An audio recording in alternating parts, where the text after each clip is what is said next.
Sort of moving away with the trophy in hand is more important than anything else. There's the pride aspect. I mean, we do this for fun, but at the same time, you want to be as quick and competitive as possible. Fred Alberts was just trying to tag his way on there as Becker came through, but he also is, you know, sometimes you can benefit, especially on a track like this, where the faster guys can come through and you can open up a hole, and all of a sudden you'll get back into your own battle. Well, McLeod is the next car up for grabs, and I think it's just a matter of time. He'll just move out of the way. Becker will pass him, heading to the back straight away. Here you can see Anton Miller. This is the battle for the front end of Class B. Derek van der Merwe just ahead of these guys, so it's a superb battle here for the Class B competitors, as always, and one of the most competitive seasons we've seen has come out of Class B. 67 was Clarkey charging his way through, so everyone is in the zone, but we are rapidly ticking off the laps now. And we should be seeing the checkered flag any second now as our leader comes across the line, and it's Becker to win it out.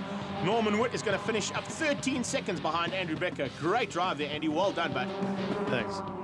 Yeah, Becker just dropped the hammer early on, got his charge on. The rest of the guys were kind of stuck in the mid-pack there. Witt did come through strong towards the end there, but he made his pass late in the race, and he only had clear air for a couple of laps. Class B going to Anton Miller, Derek van der Merwe in second, and Glenn Clark in third. And down in 14th place, first of the Class C's, Anton Guza winning that out over Andre Duplessis and Tony Lederle. Unfortunately, no Class X cars finishing, but we have got one more race to come. We got Clippy's reaction after the first race. Scary, fantastic, excellent driving ahead of me. Wonderful guys that we share the circuit with.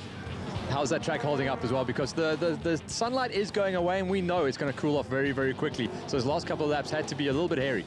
To be honest, I had a huge miss in my car, and I was very grateful for holding on to third place.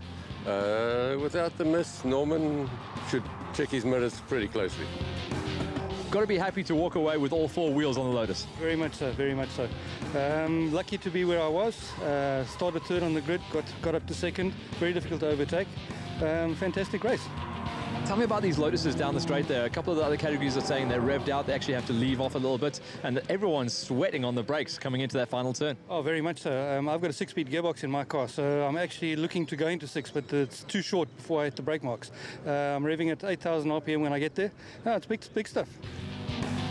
You qualified up there, and you ran away with it, didn't you?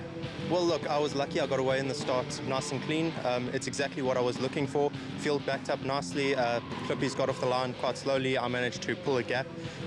You know, obviously worried about Norman. I knew he was coming. I knew he was quick.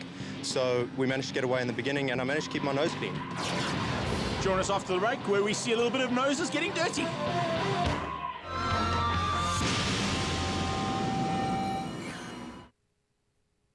This weekend on the JK Racing Formula BMW Series Asia. The Sepang Grand Prix circuit in Malaysia plays host to round 1 and 2 of this exciting single-seater racing series. And South Africa was also represented as former SA karting champion Aston Hare headed out onto the track. That's the Formula BMW Series Asia this weekend only on Ignition.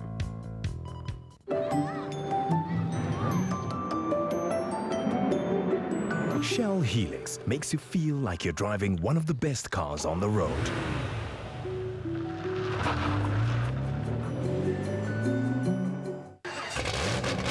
There's one vehicle etched in American auto racing history. The Ford GT was one of those cars that made us all love cars to begin with when we were kids. A 60s racing legend. It was way in advance of a lot of the cars that were being run at the time. That turned the sports car world upside down. They elicited a kind of visceral reaction. Now it's coming back.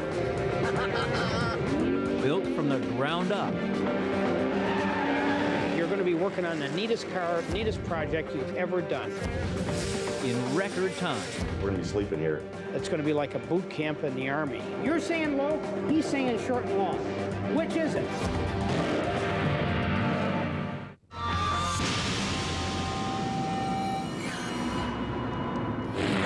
Welcome back down to Durban. Moses Mabhida Stadium is where we're at. It's Top Gear Festival, part of the Westbank Super Series.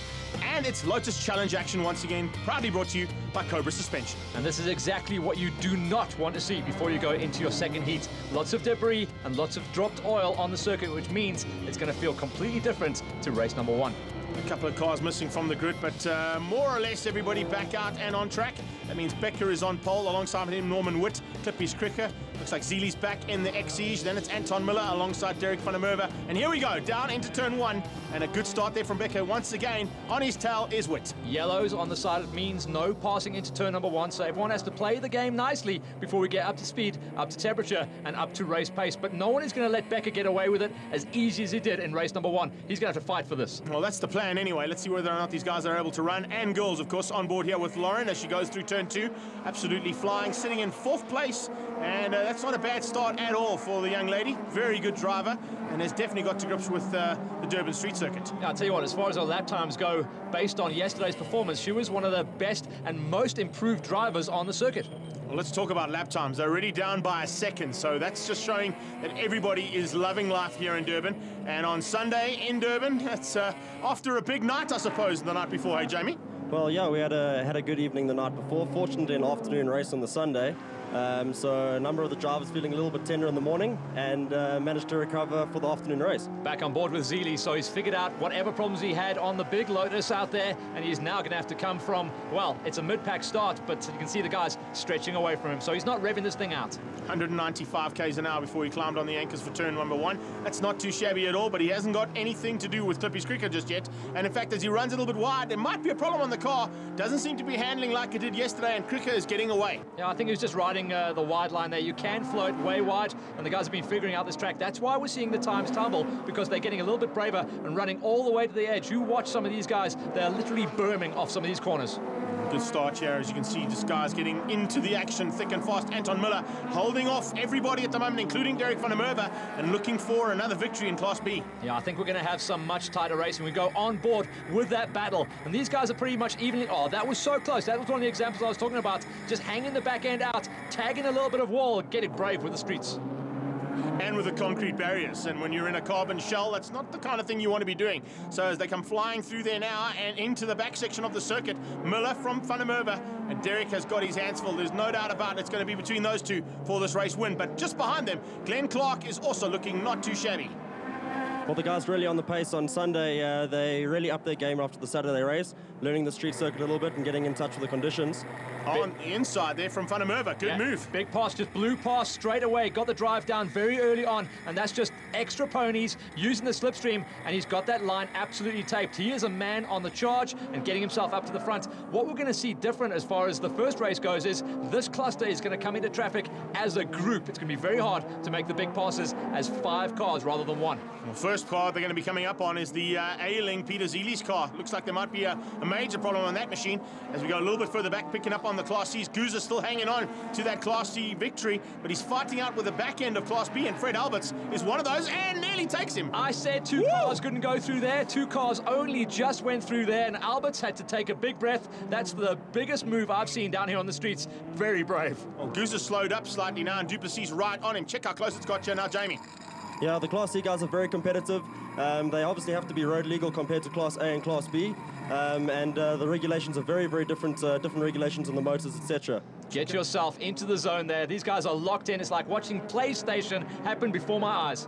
They come flying through here and up towards us. Glover on his tail is fast Fred Alberts, so he's managed to get past those Class C boys and now has his sights set on Glover in the Ed's Garden machine there. That's the white car with the very Eddie Irvine-esque helmet. He's gone back to his old helmet for the Durban Street Race. Maybe expected to see Eddie here. Yeah, maybe. Alberts is on the move, though. Look at that. He is locked and loaded. He is tagged on the back wheel, and he is going to try and make that pass count. We go back to the guys that are dicing it out for the front here. Big sweepers, blue flags. That means they're coming through the traffic. And hard on the brakes, and Miller's got it wrong. Oh, he's going to back it up into the wall. Unfortunately, Anton Miller there was leading Class B and now getting a little bit of a nudge from the 67 car. These cars do come with reverse gears. They have to by the regulations, but looks like it was a bit difficult to find one there. Yeah, I don't think Glenn found it. He found off a race, wanted to go through Miller. Yeah, unfortunately, those guys, that was just a case of going off the line. It is very, very dirty. You know, as wide as this track is, although it's skinny, as wide as it is literally half of that you can actually drive on and find the grip. He was off onto the dirty stuff, and he just blew it. McLeod with Walk all over the back of him. These two having a nice little battle, but that's exactly what we expected. Safety car due to this incident. Things he just came on the dirty line, got it wrong. Clark had nowhere to go, bang straight into the nose, and the two of them kissing and making up afterwards, I suppose. And the marshals super tight on this track as well. The safety car only out for one lap, so they have been wheel spinning to get this race up and trucking. We only lost one lap, and it's tightened it up nicely at the front. Yeah, this is going to make for interesting racing now. Becker at the front end, but you can see a couple of back markers still in the way between himself and Clippy's Cricker, looking for the